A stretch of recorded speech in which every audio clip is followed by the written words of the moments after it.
Achei um grande amigo, Jesus o Salvador, que com amor me guarda cada dia.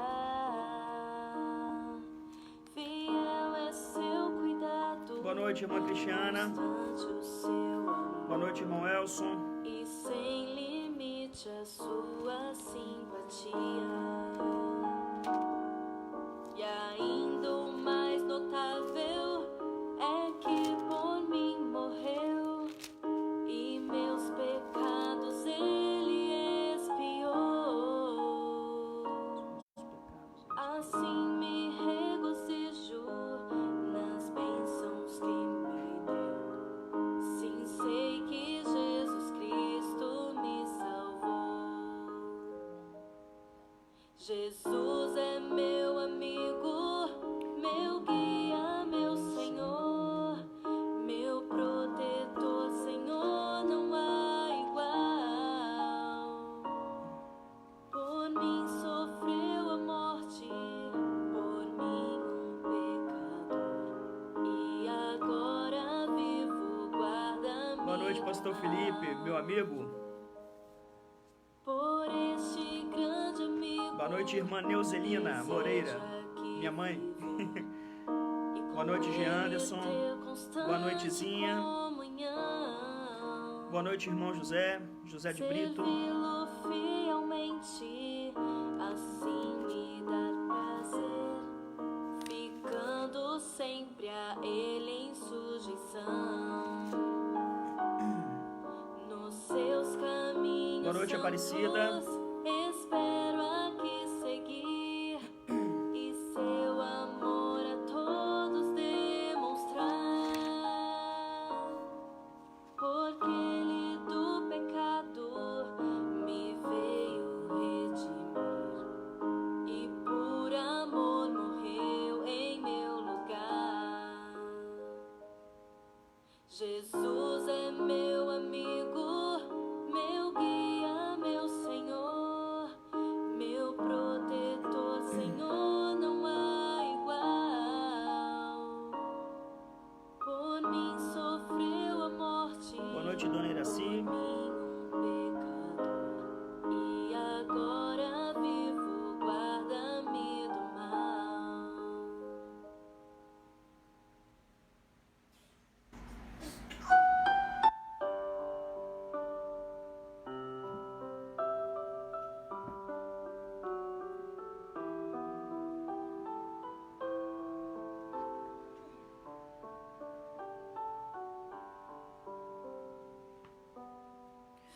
Boa noite, tio Silvio. Sou de Jesus e já desfruto o gozo da luz. Sou por Jesus herdeiro de Deus, e Ele me leva à glória dos céus. Canta minha alma, canta ao Senhor, rende-lhe sempre ardente louvor. Somos por Jesus herdeiros de Deus de fato, irmã Cristiana. Canta minha alma, canta ao Senhor, rende-lhe sempre ardente louvor. Ao seu amor eu me submeti e extasiado então me senti. Anjos descendo, trazem dos céus ecos da excelsa graça de Deus. Boa noite, irmã Regiane. Canta minha alma, canta ao Senhor.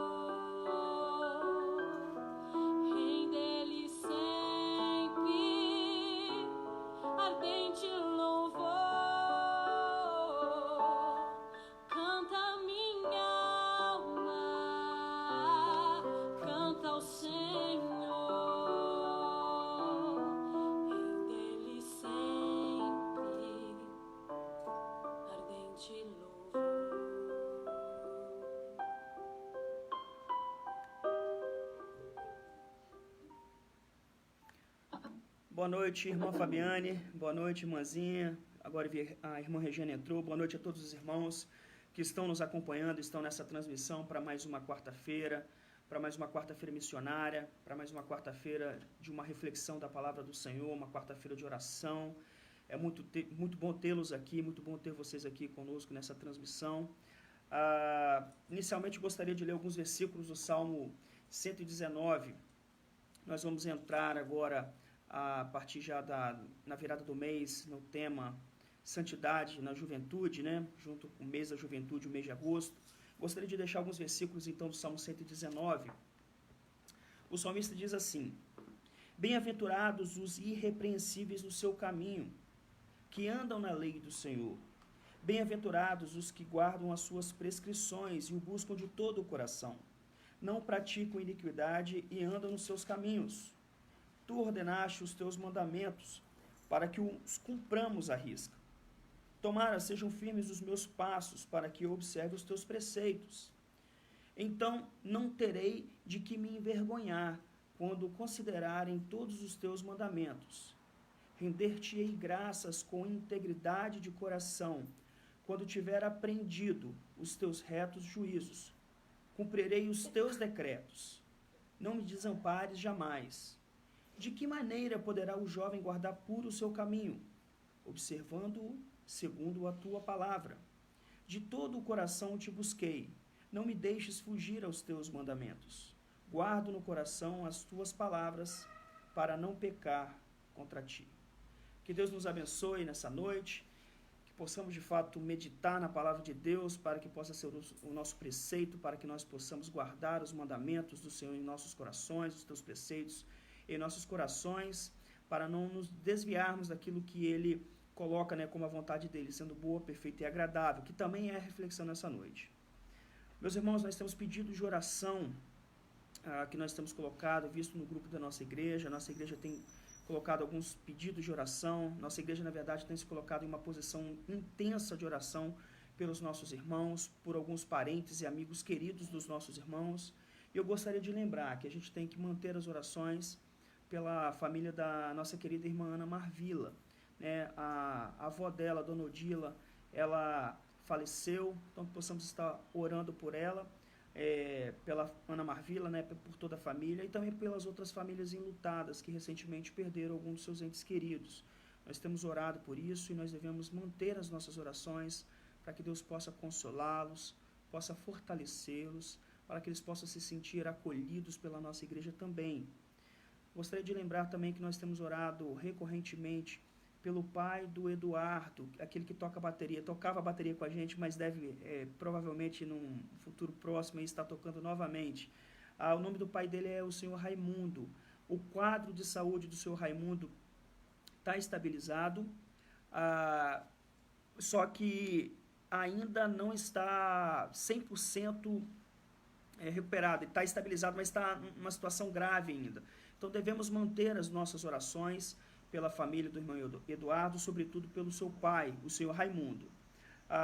Um outro pedido, meus irmãos, que nós devemos atentar, nós já no domingo passado, nós já mencionamos, e no vídeo nós mostramos como estava a arrumação da igreja, e eu gostaria que você tivesse atenção, que você ajudasse a divulgar isso de uma maneira positiva, sobretudo, né? Nós vamos retornar os cultos presenciais para a glória de Deus e para a edificação da nossa igreja. Ou seja, no dia 9 de agosto, anote essa data, meu irmão, no dia 9 de agosto, às 19 horas, nós vamos retornar os nossos cultos presenciais na Igreja Batista em Paú. A liderança, a diretoria da igreja, com a irmã Cristiana, com o irmão Francisco, o irmão Juarez, o irmão Geanderson, o pastor Felipe, eu, o pastor Madison, nós conversamos, nós organizamos, preparamos a igreja, a equipe de patrimônio, mais uma comissão também que foi organizada, está comprando os materiais, preparando o espaço e o templo, seguindo todos os protocolos de segurança, as orientações das autoridades, para que nós possamos prestar um culto de acordo com essas normas, não um culto que respeite as normas de saúde, mas também um culto que nos abençoe. Então esteja em oração, para que de fato nós possamos cumprir, conseguir organizar a igreja ao longo dessa semana. E anote, no dia 9, 9 de agosto, nós vamos retomar os nossos cultos presenciais na Igreja Batista em Paú. As orientações específicas serão divulgadas no grupo da igreja, no Instagram, no grupo do Facebook. Nós vamos divulgar as orientações de segurança, as orientações sanitárias, e vamos fazer algumas artes para informar, para melhorar, né? Aquela questão sobre o uso de máscaras, higienização com álcool 70%, sobre o distanciamento que nós devemos manter, sobre algumas questões, né, que são importantes a respeito dessas orientações a respeito do uso do espaço da igreja num momento de culto, tá certo? Então nós vamos divulgar, peço que você esteja orando, que você de fato esteja se preparando para que nós retomemos, né, os nossos cultos presenciais. Glória a Deus por isso. Nós também estamos na campanha de missões. A nossa promotora, a irmã Fabiane, está aí também nos assistindo. Devemos orar. A nossa igreja tem sido uma igreja missionária, uma igreja que tem entendido a sua vocação missionária, o seu trabalho missionário, e precisamos, né, orar pela campanha de missões, orar pelos missionários, orar para que os irmãos contribuam com liberalidade, entendendo a responsabilidade de apoiar os trabalhos missionários, tá certo? E por último, eu gostaria de lembrar, e aí também orar pela liderança da nossa igreja, né? Eu citei a irmã Cristiana, o irmão Francisco e o irmão Juarez, que possamos estar orando pela liderança, né, constituída na nossa igreja, pelas responsabilidades que recaíram sobre o ombro deles, que eles possam estar tendo discernimento, possam estar tendo tranquilidade, sabedoria vinda do alto para conduzir todas as atividades, todas as questões necessárias para avançarmos, né, naquilo que nós propomos, né, como a retomada dos cultos presenciais. Amém? Convido você então a curvar sua cabeça, vamos orar para a gente, né, dar sequência, orar por esses pedidos, orar para a gente passar para o nosso estudo. Santo Deus e eterno Pai, nós agradecemos o imenso privilégio que é estarmos nessa transmissão para compartilhar da palavra do Senhor nessa noite. Abençoa a tua igreja Batista em Paú, abençoe a liderança daquela igreja, ó Deus, que o Senhor possa dar sabedoria, discernimento, paciência para conduzir as atividades, ó Deus, para fazer tudo conforme a tua vontade, que é boa, perfeita e agradável. Nós agradecemos, ó Deus, porque de fato nós temos trabalhado e o Senhor tem nos abençoado nessa retomada dos cultos presenciais, ó Deus, a partir do dia 9 de agosto, que o Senhor possa estar nos abençoando, que o Senhor possa estar preparando cada membro da Igreja Batista em Paú, que o Senhor possa estar preparando cada pessoa que vai estar presente neste culto no dia 9 e nos cultos seguintes. Esteja preparando, ó Deus, esteja abençoando a cada um. Nós colocamos também, ó Deus, diante do Senhor, o pedido sobre os enfermos, ó Deus, e as famílias enlutadas da nossa igreja.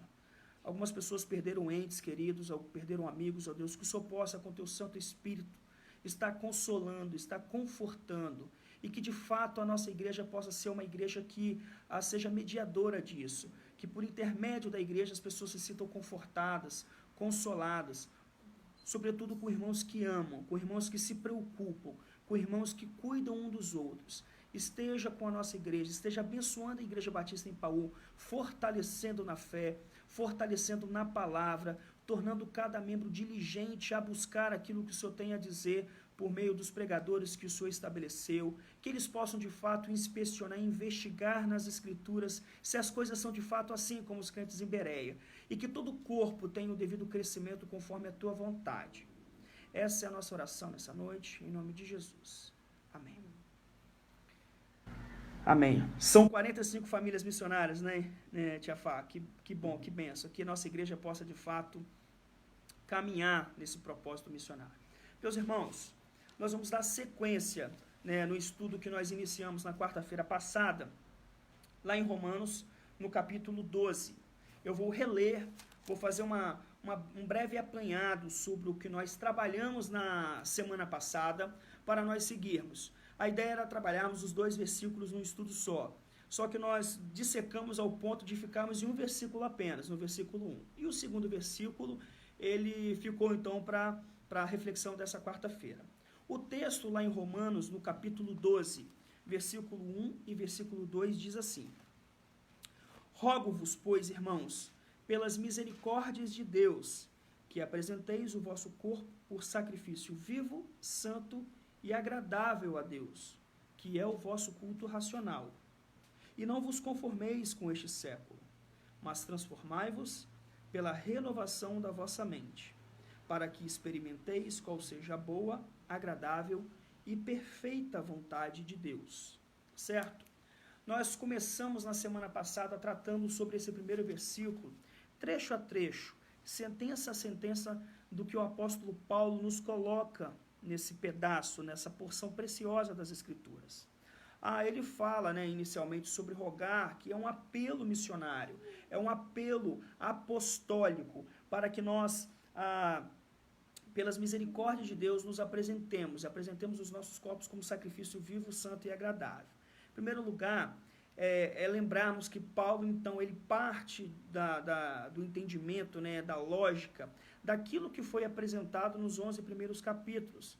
Por isso, as misericórdias de Deus. O que ele apresentou nesses 11 primeiros capítulos, que foi uma síntese do que nós fizemos? Ele apresentou que tanto o judeu quanto o gentil, todos estão carentes da glória de Deus. O judeu não pode avocar, de maneira nenhuma, um nascimento privilegiado a partir da genealogia de Abraão, e tampouco o grego ou o gentil pode alegar qualquer desconhecimento ou alegar qualquer conhecimento entre a sabedoria humana para se conhecer a Deus. De fato, Paulo faz uma síntese que ele apresenta no capítulo 3, versículo 23, é que todos pecaram e destituídos estão da glória de Deus, ou carecem da glória de Deus. Ou seja, não importa qual é a origem, não importa a genealogia, não importa o conhecimento natural, todos estão carentes da glória de Deus.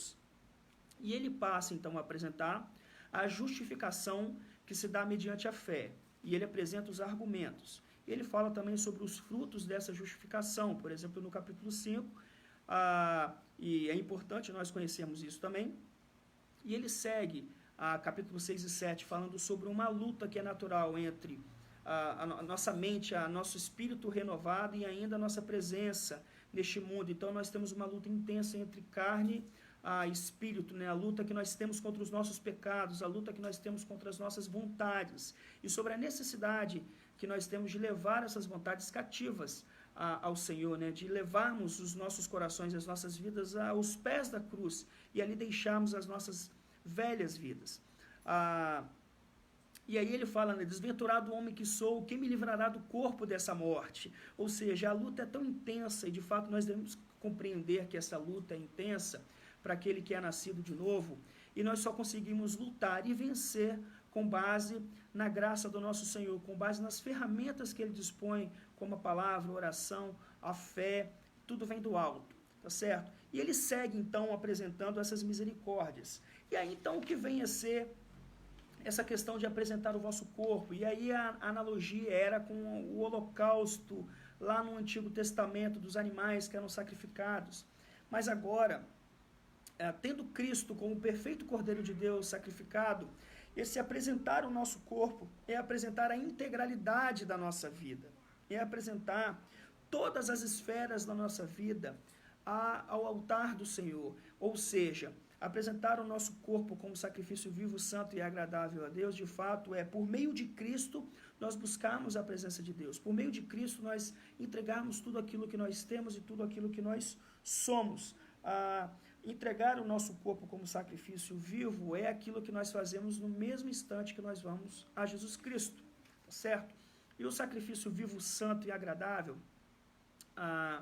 a Deus é nós lembrarmos que também os animais que eram sacrificados no Antigo Testamento, eles eram perfeitos, eles não tinham máculas. E aí, de igual forma, o nosso culto, a nossa devoção, a nossa adoração deve ser sem reservas, deve ser integral, deve ser perfeita, devemos dar o nosso melhor. E a gente precisa fazer isso, então, sem hipocrisia. Como que é, então, entregar integralmente a nossa vida como sacrifício vivo e santo?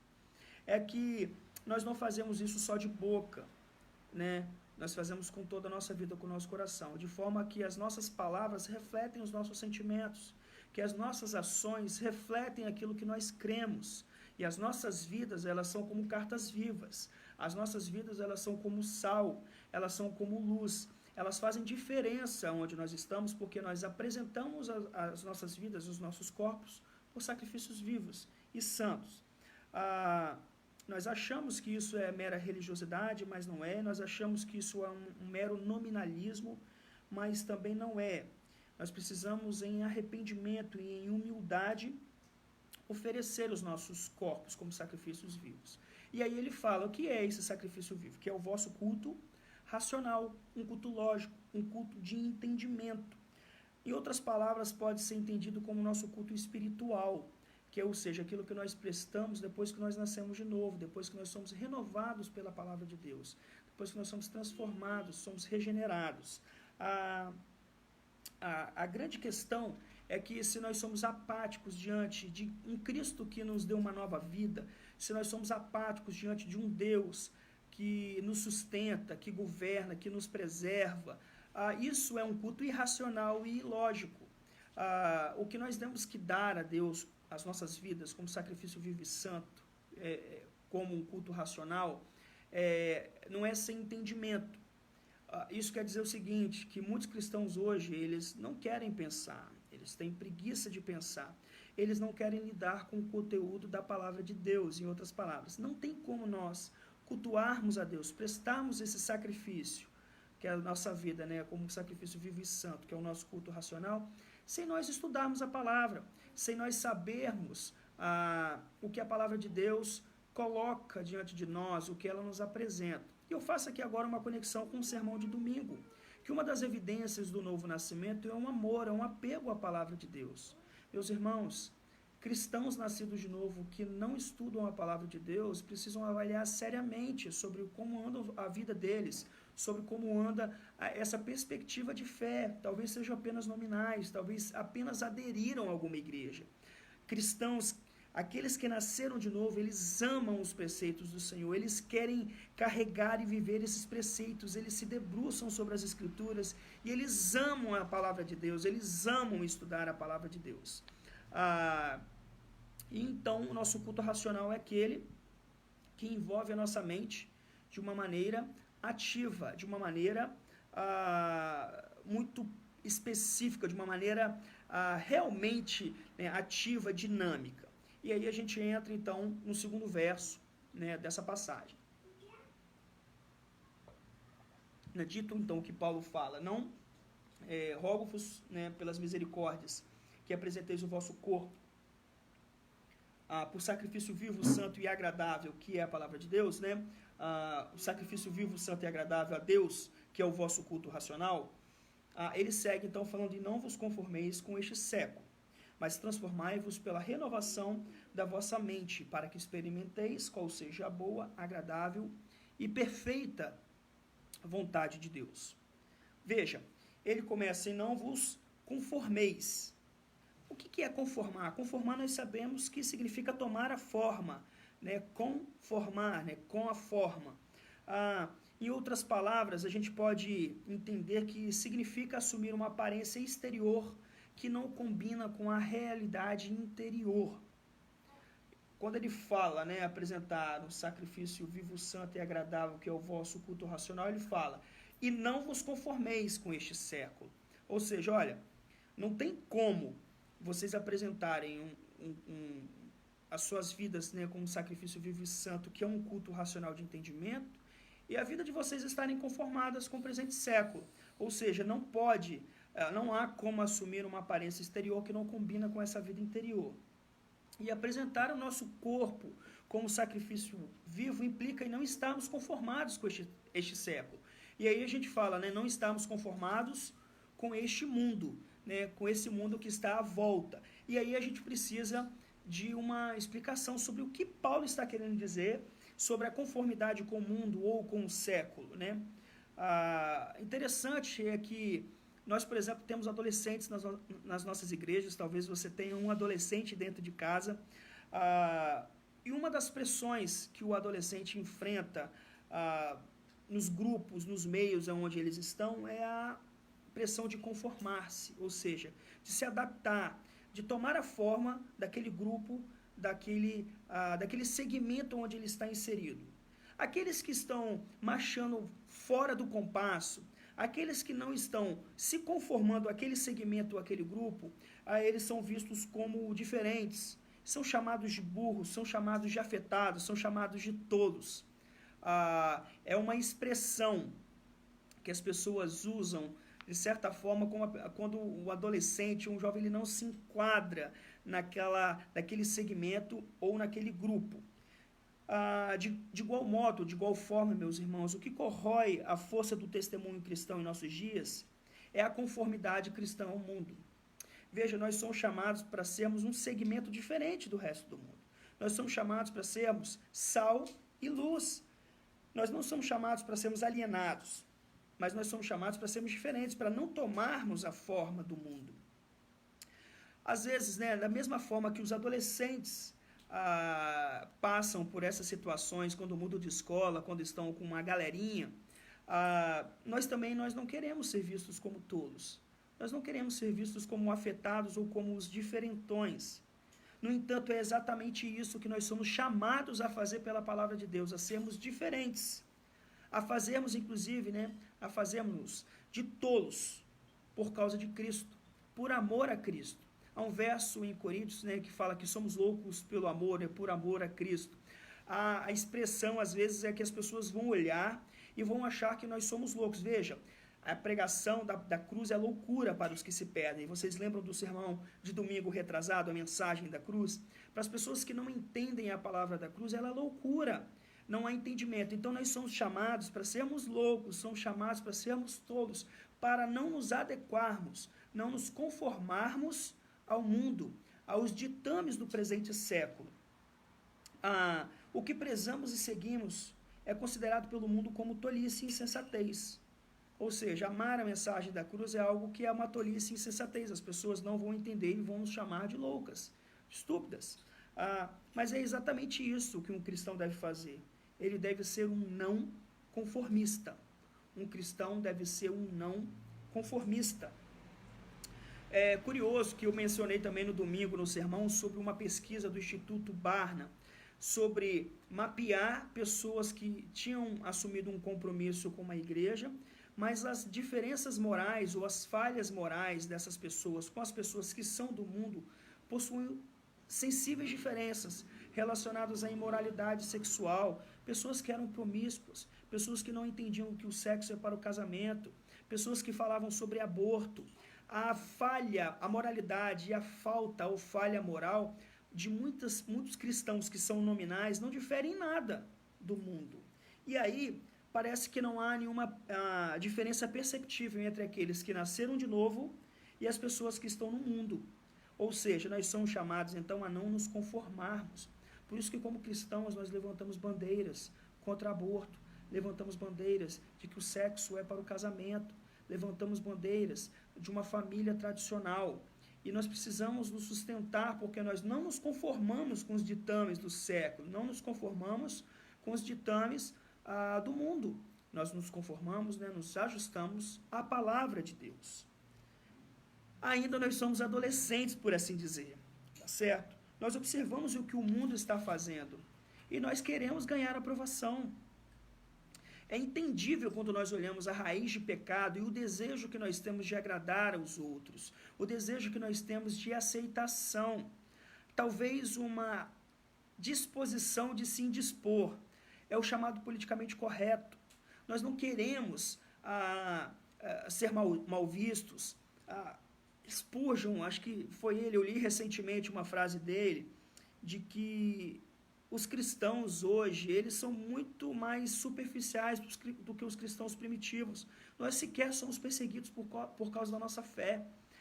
Veja, o que ele quer dizer, quando nós comparamos com o que nós temos, nós nos assemelhamos em muitos pontos. Nós não nos indispomos com questões que são diametralmente opostas à palavra de Deus e nós ficamos bem com isso. Nós não queremos ser párias sociais. E aí, às vezes, nós permitimos que, ao invés das escrituras, os padrões e os costumes dessa cultura mundana ditem o nosso comportamento. Olha o perigo que nós estamos correndo. Quando nós olhamos a nossa igreja, quando nós olhamos a igreja de uma maneira geral, nós precisamos compreender que ela precisa ser santa ela precisa ser separada. As pessoas que fazem parte do grupo, no grupo como igreja, do hall de membros da igreja, as pessoas que são integrantes do corpo de Cristo, elas são pessoas diferentes das pessoas de fora. Esse é um princípio básico, porque as pessoas que estão fora, elas precisam ver essa diferença. As pessoas que estão fora, elas precisam notar que é um grupo diferenciado. Porque se assim não for, por qual motivo, ou qual a resposta pelas perguntas ou os questionamentos da vida que essas pessoas fazendo, elas procurariam nas igrejas, no meio do corpo de Cristo.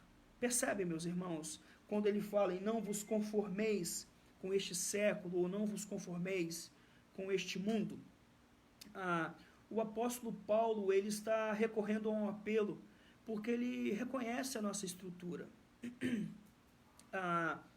Nós somos tremendamente pressionados em nossa estrutura emocional, psíquica, na nossa estrutura física, a conformarmos com o mundo. Existem exemplos muito práticos, eu não vou nem me ater, ou melhor, rápido, nós fazemos atividades físicas, mas nós procuramos fazer atividade física para manter o nosso corpo saudável. Mas a pressão que o mundo faz é que nós precisamos fazer atividade física porque há uma estética. E essa estética precisa não só ser feita, mas ela precisa ser divulgada. Para tal, era só nós acompanharmos alguns perfis de Facebook, de Instagram.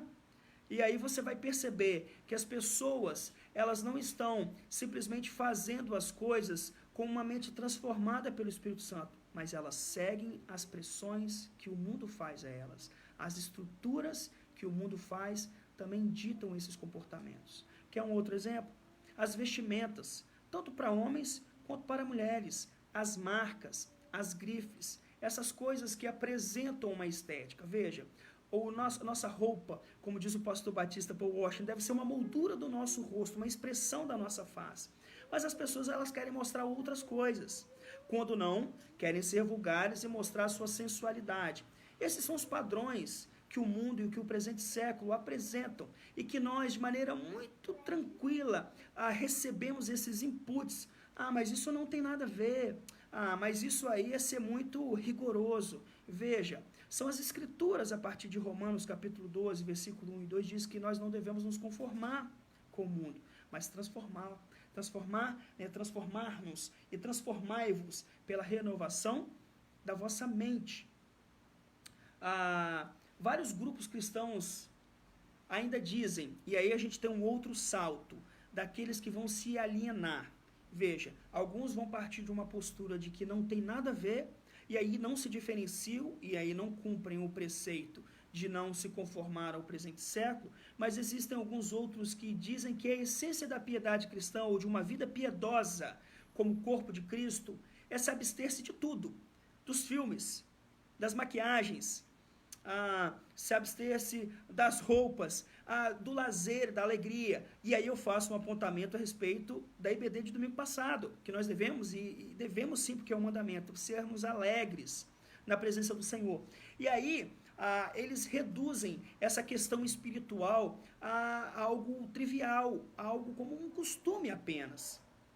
O reino de Deus, meus irmãos, ele não diz a respeito de evitar uma maquiagem, evitar um batom, não evitar algumas brincadeiras, alguns jogos de tabuleiro, que seja, alguma diversão, nem filmes ou cinema, ou um teatro, ou algum outro espetáculo, ou até um show musical. O reino de Deus não fala a respeito disso, mas fala de obedecer à lei de Deus e viver uma vida piedosa, uma vida de piedade, uma vida de obediência espiritual. Veja, não se conformar ao presente século não é se alienar, mas também não é deixar que você siga os ditames do presente século. A Bíblia prima por um equilíbrio, a palavra de Deus prima por um equilíbrio, e nós devemos buscar, a partir dos preceitos bíblicos, este equilíbrio em relação à palavra de Deus. E aí ele fala, não vos conformeis com este século.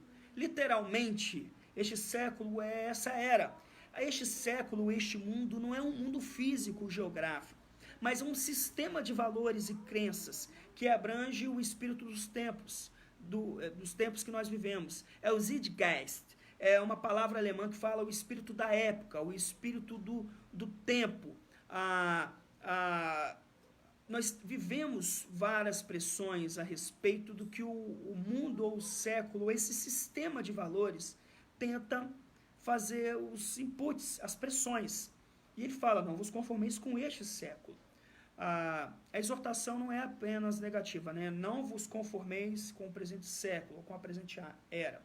A tradução aqui, latina, né? Vamos um pouco a origem, né, dos termos.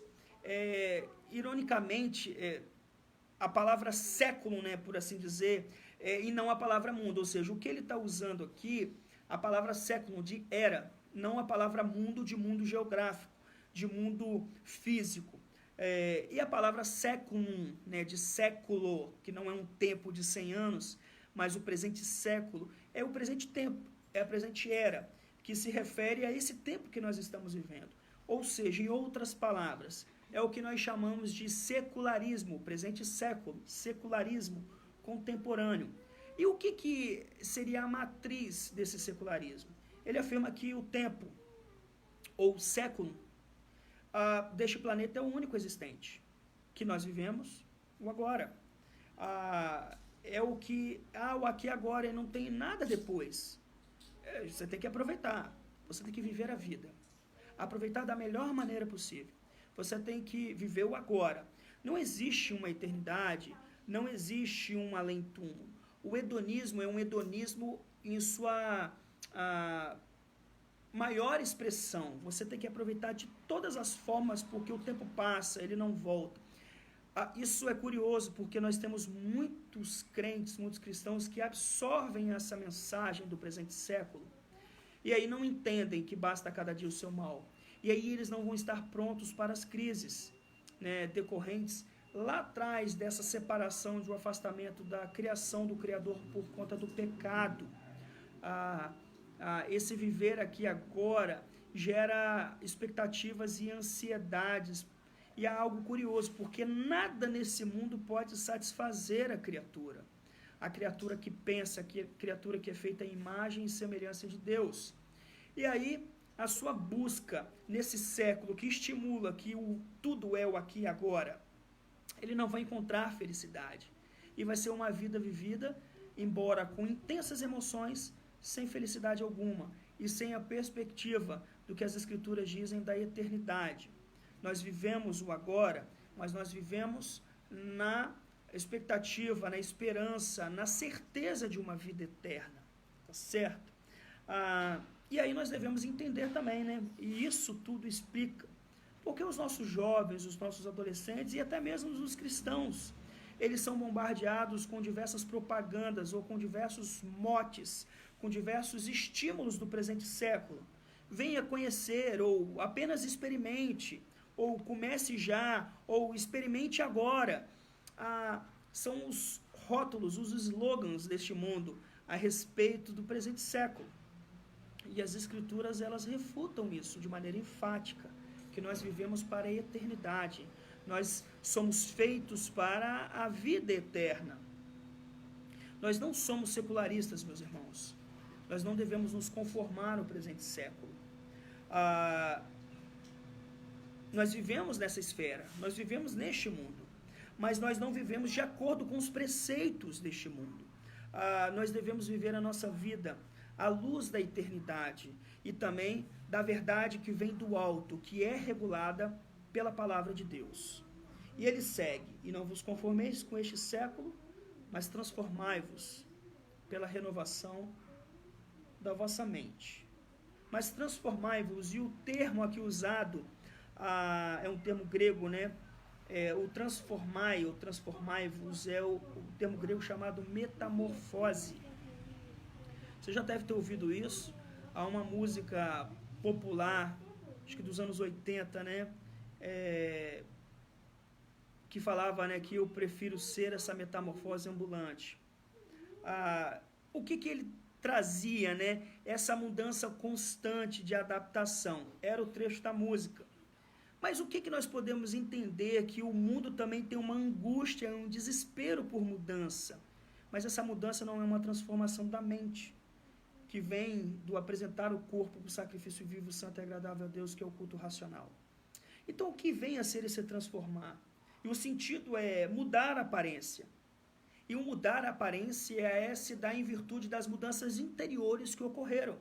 Apresentar o corpo para o sacrifício vivo e santo, que é se entregar a Cristo, que é ir a Cristo, que é entender a medida e ao valor infinito de Cristo, que nós temos reconciliação com Deus, e prestar esse culto racional que não pode ser apático, mas à luz dos preceitos bíblicos. E a gente não se conforma com o presente século, a gente segura, se defende dos inputs, das pressões dessa presente era. E aí nós transformamos pela renovação da nossa mente. E essa palavra usada por Paulo, a metamorfose, nós usamos também para apresentar uma transformação que nós conhecemos muito bem na natureza. As crianças estudam sobre isso e muitas vezes nós gostamos de usar em diversos aspectos. As mulheres, quando passam a vida adulta, elas falam, né?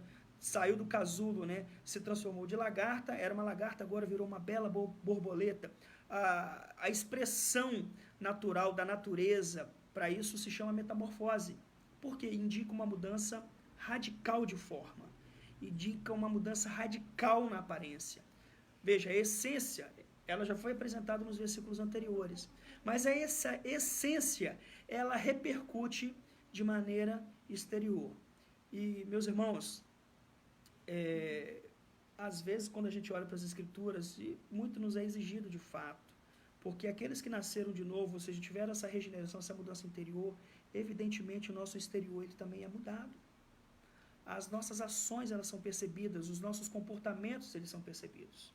Veja, a vida cristã, então, segundo o texto de Romanos 12, versículo 2, não consiste apenas no inconformismo. Porque não se conformar à presente era, ao presente século, de certa maneira é fácil. Você tem um preceito bíblico, você recusa aquilo e você fica fechado naquilo que você olha. Mas a dificuldade é a transformação. E o prefixo transformação, indica que essa transformação ela não é nesse plano. Ela vem de um plano superior, transcendente. Vem do alto. Ou seja, é uma transformação que está acima e além da forma deste mundo. A transformação que o crente passa é uma transformação para além desse mundo natural, além da forma, além deste mundo. Viver como cristãos significa, queridos, que nós não seguimos o compasso, o andar deste mundo, mas nós atendemos um chamado que vem do alto. Nós atendemos e ouvimos uma voz, né, a palavra de Deus que nos é revelada do alto. E esse chamado de Deus, quando vem a nós, a nossa vida muda, né? A forma da nossa vida muda quando nós fazemos isso, quando nós entendemos o chamado de Deus e cumprimos esse chamado. Nós não estamos conformados com essa era mortal, pelo contrário, a nossa vida ela é transformada pelo poder de Deus, ou seja, ela é formada com algo que vem de cima, ela é formada com algo que vem do céu. E aí ele segue, transformai-vos pela renovação da vossa mente, que é ser renovado no modo de pensar, ou seja, ao enchermos, quando nós nos enchemos com a palavra de Deus, nós somos controlados pelo poder do Espírito Santo, controlados pelos preceitos da palavra de Deus, nós renovamos a nossa forma de pensar. Nós não pensamos como nós pensávamos anteriormente. E essa transformação, ela acontece pela renovação da nossa mente. Se nós queremos uma vida transformada, a coisa mais importante é nós transformarmos a nossa mente. Ou seja, quando nós mudamos a nossa mente, todo o resto muda. O início da vida cristã, ela está enraizada no arrependimento.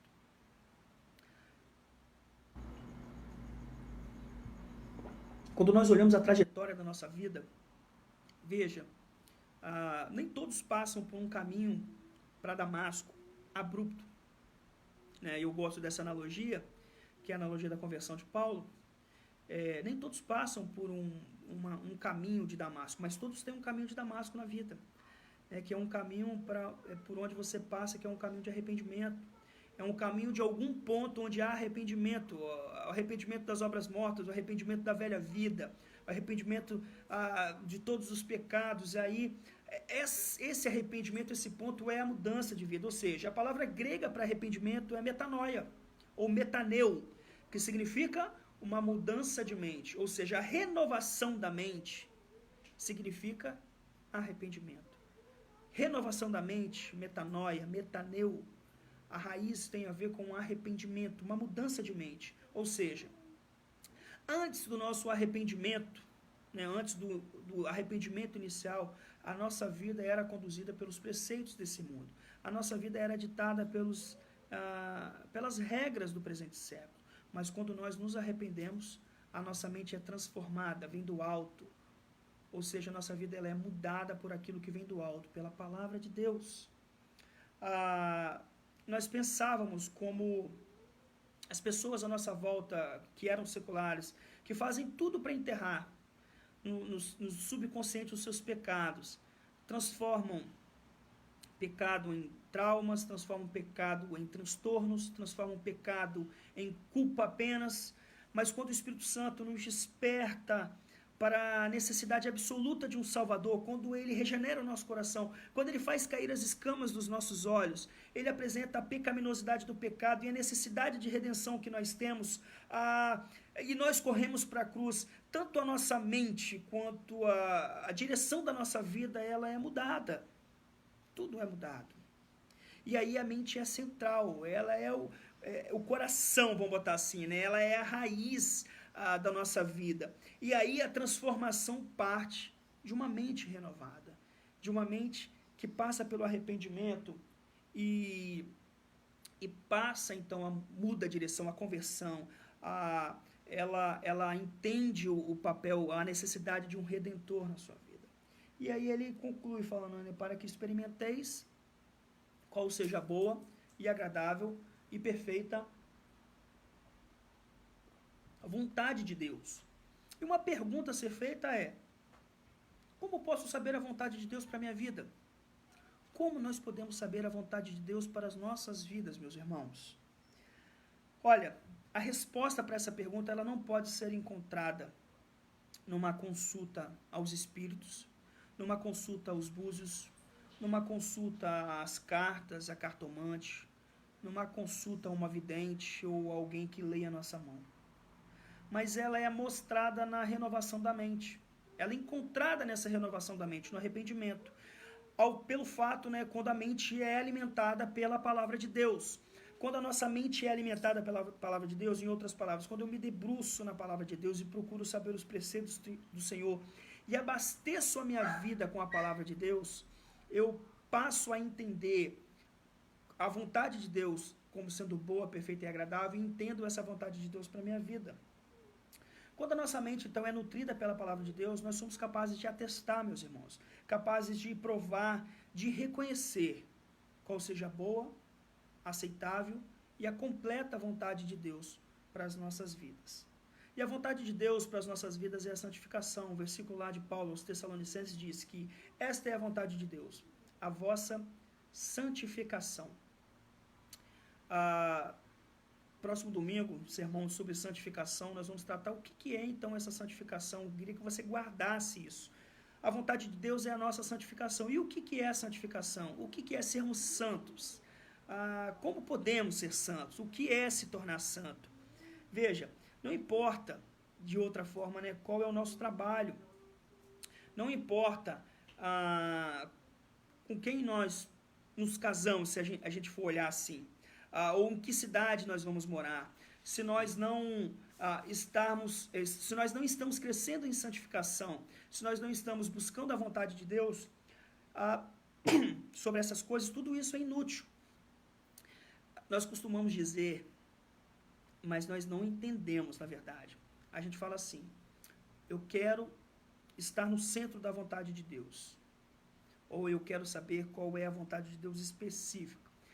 Na nossa cabeça, quando nós pensamos e falamos isso, e aí vai uma coisa para você fazer um riso sozinho, né? Para você achar engraçado sozinho, nós às vezes pensamos que a palavra de Deus é um ponto. Ou seja, tem toda uma coisa ali e aí a vontade de Deus é um ponto. Pum. Só que não é assim na nossa vida cristã. Nós precisamos entender que nós, pela renovação da mente, transformados, renovados, não conformados ao mundo, apresentando os nossos corpos sacrifício vivo, santo, agradável a Deus, que é o nosso culto racional. Nós temos os preceitos bíblicos e aí as coisas que nos são colocadas, caminho A, B ou C, nós tomamos esses caminhos com base no discernimento que a própria palavra nos dá, que é a renovação da nossa mente. E aí nós vivemos e escolhemos essas coisas, essa livre agência, essa liberdade de ação que nós temos ali com as nossas responsabilidades. E aí nós entendemos e tomamos essas decisões com base naquilo que a Bíblia nos orienta. É claro que nós afastamos algumas opções porque elas repercutem em algo que é negativo e algo que contraria a palavra de Deus. Mas entre 2 ou 3 escolhas que podemos fazer, que são boas, nós podemos de fato optar e podemos fazer isso com base nos preceitos da palavra de Deus, entendendo que a vontade de Deus é boa, perfeita e agradável e que nós temos e podemos obter discernimento com base na palavra de Deus. De fato, a vontade de Deus para cada um de nós é que nós cresçamos em maturidade espiritual, que nós amadureçamos, que a nossa vida se torne mais completamente separada, ou seja, santa e consagrada pelo Espírito Santo, e que a nossa mente seja transformada, seja renovada.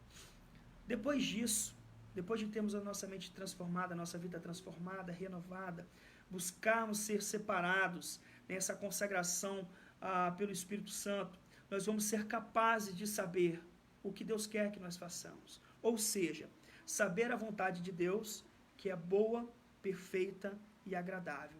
Saber que qualquer coisa que façamos diante de uma soberania de Deus, sabemos que Deus está no controle, que a vida, que o desejo dele, que a vontade dele é boa, perfeita e agradável.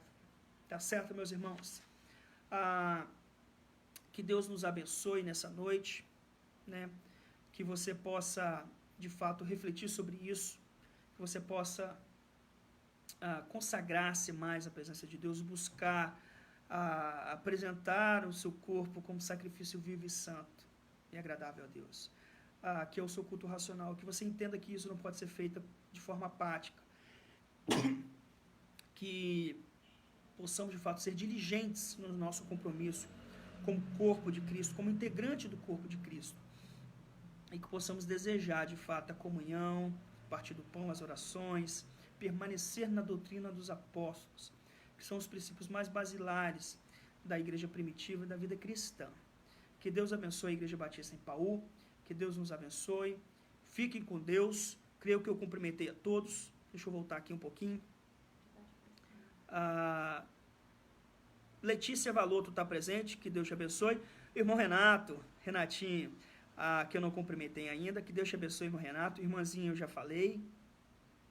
Parece que eu vi um comentário aqui. Michele, minha cunhada, que Deus te abençoe, Michele, que bom que você está aqui presente.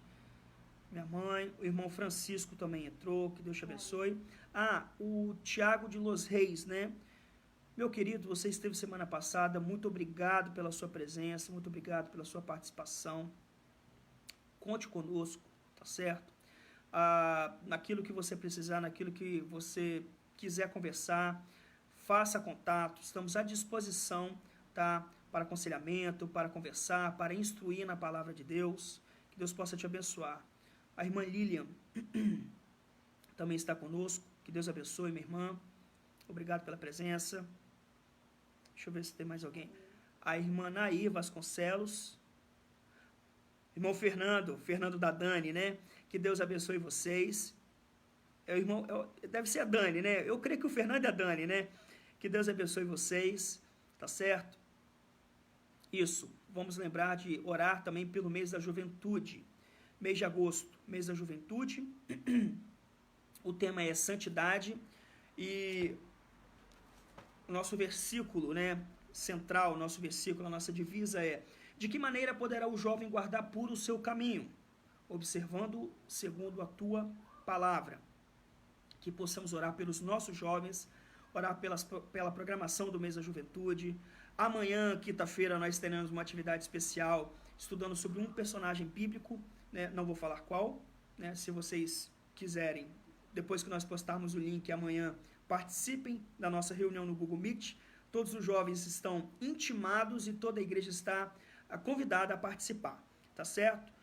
Temos também a presença da Tiffany, que Deus te abençoe, minha prima, tá certo?